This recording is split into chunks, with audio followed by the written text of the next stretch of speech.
तो बस इस वीडियो को आप पूरा देखिए। एक ही वीडियो में मैं आपको बता दूंगा कि स्लैब के लिए आप कैसे सीमेंट, सैंड और कोर्स एग्रीगेट निकालोगे, बीम के लिए और कॉलम के लिए। मेथड एकदम सेम होता है, बस आपको वॉल्यूम निकालना आना चाहिए। वॉल्यूम मीन्स आयतन।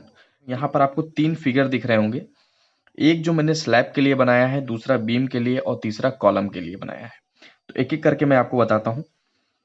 देखिए, स्लैब मैंने जो बनाई है उसकी लेंथ मैंने मान लिया है 10 मीटर और ब्रेथ उसकी मान ली है 10 मीटर। और जो थिकनेस होती है, मोटाई, छत की मोटाई, उसको मैंने 150 mm माना है। देखिए, यहाँ पर 10 मीटर था, ये भी 10 मीटर था, तो इसको भी mm को हमने मीटर में चेंज किया, तो 150 mm जो है 0.15 मीटर हो गया। ठीक है। सिमिलरली ये आपका बीम है। बीम की लेंथ आपको 10 मीटर दिख रहा है। ठीक है। ब्रेथ आपकी 300 mm है, जिसको मैंने मीटर में चेंज किया तो 0.3 मीटर। और डेप्थ, बीम में डेप्थ होती है वो 400 mm मैंने लिया है, तो उसको हम मीटर में करेंगे तो 0.4 मीटर हो जाएगा। इसी तरीके से ये हमारा कॉलम है। कॉलम आपको पता है ये एक वर्टिकल मेंबर होता है।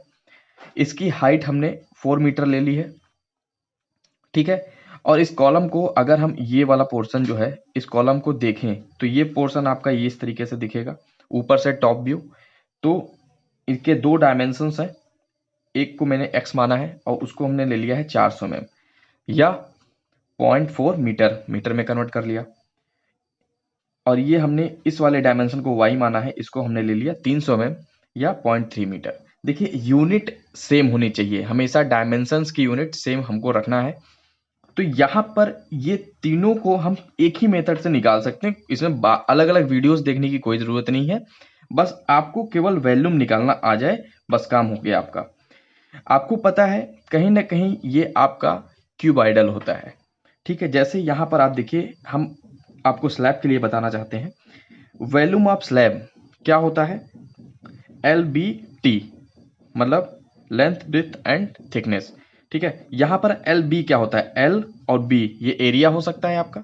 तो जैसे लोग बोलते हैं, एरिया के फॉर्म में ही बोलते हैं कि हमको छत डलवानी है, लगभग 500 स्क्वायर फीट है।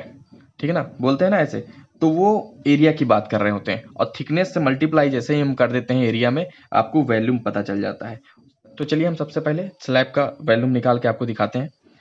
Volume of slab is equal to LBT।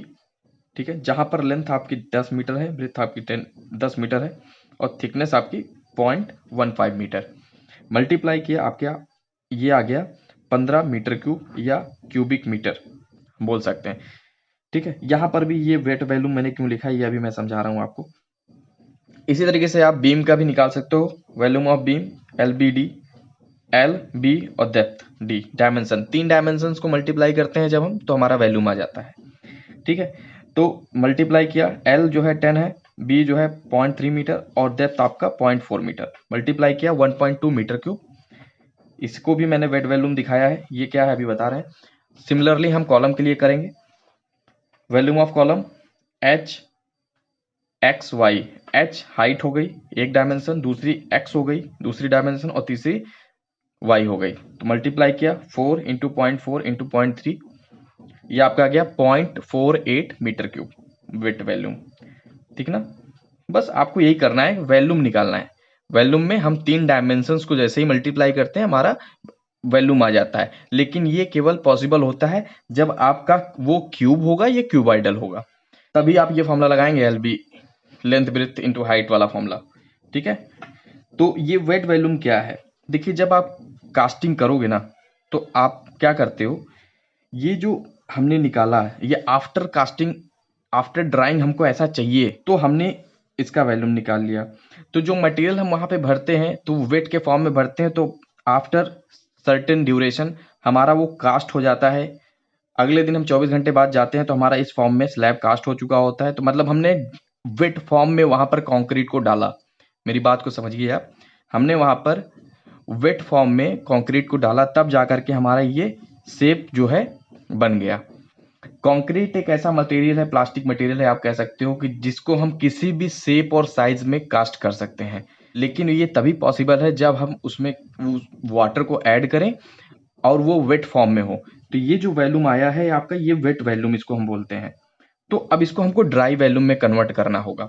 Dry volume में कन्वर्ट करने के लिए हमको हमेशा 1.54 से मल्टीप्लाई करना होता है। 1.54 से मल्टीप्लाई करेंगे, ठीक है। तो ये आपको वॉल्यूम निकालना आपको मैंने बता दिया कि आप स्लैब के लिए कैसे निकालोगे, बीम के लिए कैसे निकालोगे और कॉलम के लिए। तो मैं अब एक स्लैब को ले रहा हूं, ठीक है। उसके लिए मैं बता दूंगा आपको कि सीमेंट, सैंड और कोर्स एग्रीगेट की रिक्वायरमेंट क्या होगी, ठीक है। सिमिलरली आप बीम और कॉलम के लिए उसी तरीके से करेंगे। तो पहले स्लैब के लिए मैं आपको दिखाता हूं कैसे किया है हमने। तो यहां पर आपको दिख रहा है ड्राई वॉल्यूम, मैंने आपसे बात की, ड्राई वॉल्यूम आपको निकालना पड़ेगा पहले। तो वेट वॉल्यूम इंटू, देखो हमको क्या करना होता है, वेट वॉल्यूम में 1.54 से मल्टीप्लाई करते हैं, क्योंकि हमको इंक्रीज करना है वॉल्यूम को, ठीक है ना, लगभग 54%, तब आपके ड्राई वॉल्यूम आ जाएगा। तो जैसे ही हम मल्टीप्लाई करते हैं, ये आ जाता है 23.1 मीटर। अगर ये आपको समझ में नहीं आ रहा है ना 1.54 से क्यों मल्टीप्लाई करें, तो आप कमेंट करिएगा, मैं इस पर एक इंडिविजुअल वीडियो बना दूंगा, ठीक है। तो चलिए, आपको पता है कि जहां पर कंक्रीट की बात आती है, जहां पर भी कंक्रीट की बात आती है, ग्रेड की बात आने लगती है। कंक्रीट का हम ग्रेड कौन सा यूज करेंगे, तो इस पर मैंने एक वीडियो बना रखा है ऑलरेडी, ठीक है। आप प्लेलिस्ट में जाकर के या आई बटन पे क्लिक करेंगे तो मिल जाएगा। तो यहां पर मैं आपसे बता रहा हूं, यहां पर हम M20 ग्रेड का कंक्रीट यूज करने वाले हैं। तो M20 की जगह अगर बात आती है, आपको पता है M मिक्स होता है, 20 जो होता है characteristic compressive strength of concrete होती है आफ्टर 28 डेज, ठीक है। तो इसका जो रेशियो होता है सीमेंट, सैंड और कोर्स एग्रीगेट का, उसमें 1 पार्ट सीमेंट होता है, 1.5 पार्ट सैंड होता है और 3 पार्ट कोर्स एग्रीगेट होता है M20 के लिए, ठीक है। तो अब हमको करना क्या होगा, सम ऑफ रेशियो निकालना होगा। मतलब जो जो रेशियो है 1 + 1.5 + 3, 1 दिख रहा है आपको, यहाँ पे हमने सम किया, सम करने के बाद आ गया आपका सम ऑफ रेशियो 5.5। अब यहाँ पर हम निकालेंगे वॉल्यूम ऑफ सीमेंट, ठीक है।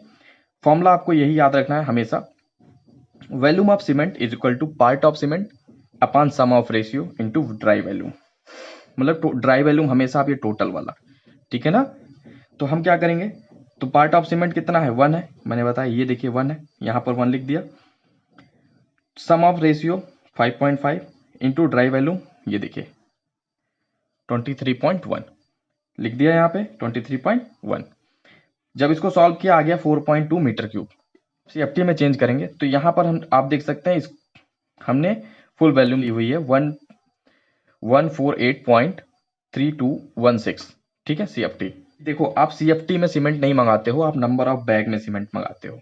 तो नंबर ऑफ बैग निकालने के लिए हमको क्या करना होगा कि जो भी हमारा CFT में वॉल्यूम आएगा सीमेंट का, उसको 1.25 से डिवाइड करना पड़ेगा। तो ये हमारा आ गया 118.657 बैग्स, या हम इसको बोल सकते हैं 119 बैग या 119 बैग हमको चाहिए। अच्छा, हमने 1.25 से क्यों डिवाइड किया, क्योंकि नोट करके मैंने यहाँ लिखा है volume of 1 bag cement 1.25 CFT या फीट क्यूब। तो जब हमको पता है कि एक सीमेंट के बैग का वॉल्यूम 1.25 क्यूबिक फीट होता है, तो हमारे पास टोटल कितना सीमेंट है 148.3216। तो हमने क्या किया, एक बैग के वॉल्यूम से इस टोटल वॉल्यूम को डिवाइड कर दिया, तो नंबर ऑफ बैग आ गया। तो आई थिंक समझ में आ गया होगा आप लोग को। तो चलिए अब आगे देखते हैं, सीमेंट का वैल्यू आ गया, हमको सीमेंट पता चल गया कितने बैग लाना है। आगे देखते हैं, आगे आप क्या निकालोगे, सैंड। सैंड निकालने के लिए क्या करना है हमको, same formula, volume of sand is equal to part of sand upon sum of ratio into dry volume, ठीक है। तो बस पार्ट ऑफ सैंड आपको पता है, हमने क्या रेशियो लिया था 1, 1.5 और 3। M20 के लिए हम इतना लेते हैं, M20 ग्रेड ऑफ कंक्रीट, ठीक है। तो 1.5 सैंड है आपका upon 5.5 sum of ratio into dry volume 23.1।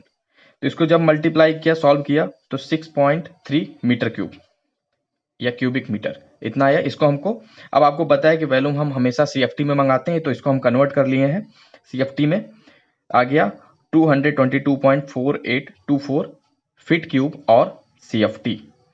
Similarly हम वॉल्यूम ऑफ कोर्स एग्रीगेट निकाल लेंगे, part of coarse aggregate upon sum of ratio into dry value, वही फॉलो करते जाना है, सिमिलर एकदम। तो पार्ट ऑफ कोर्स एग्रीगेट आपको पता है, कोर्स एग्रीगेट कितना है, 3 है, तो 3/5.5 इंटू 23.1। जब इसको सॉल्व किया आ गया आपका ये मीटर क्यूब में 12.6 मीटर क्यूब, या जब इसको हम CFT में चेंज कर देंगे तो आ जाएगा 444.964801 फीट क्यूब और CFT। तो मैंने पॉइंट के बाद टोटल डिजिट लिख दी है, ठीक है। अब ये जो मैंने प्रोसेस किया, ठीक है ना, बस आपको ड्राई वैल्यूम निकालना है। यही प्रोसेस आप बीम के लिए भी करोगे एंड कॉलम के लिए भी करोगे। कॉलम या इसी को आप पिलर भी बोलते हैं, ठीक है। तो यही प्रोसेस आप डन करके आपको कमेंट करना है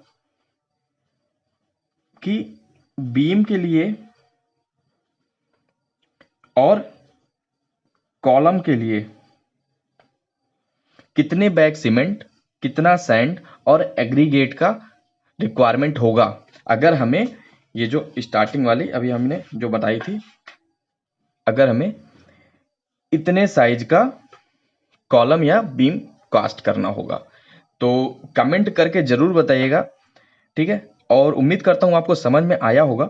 ना समझ में आया तो आप कहीं पर भी कोई कंफ्यूजन हो हमसे जरूर कमेंट में पूछिए, और अच्छा लगा हो तो जरूर लाइक करिएगा। अब आपको अलग अलग वीडियोस नहीं देखने की जरूरत है, बस इस वीडियो को आप देख करके समझ सकते हैं, और इसको आप शेयर भी कर सकते हैं, वीडियो लाइक जरूर करिएगा, ठीक है। तो मैं नेक्स्ट वीडियो में आपसे मिलता हूं, तब तक के लिए जय हिंद, जय भारत।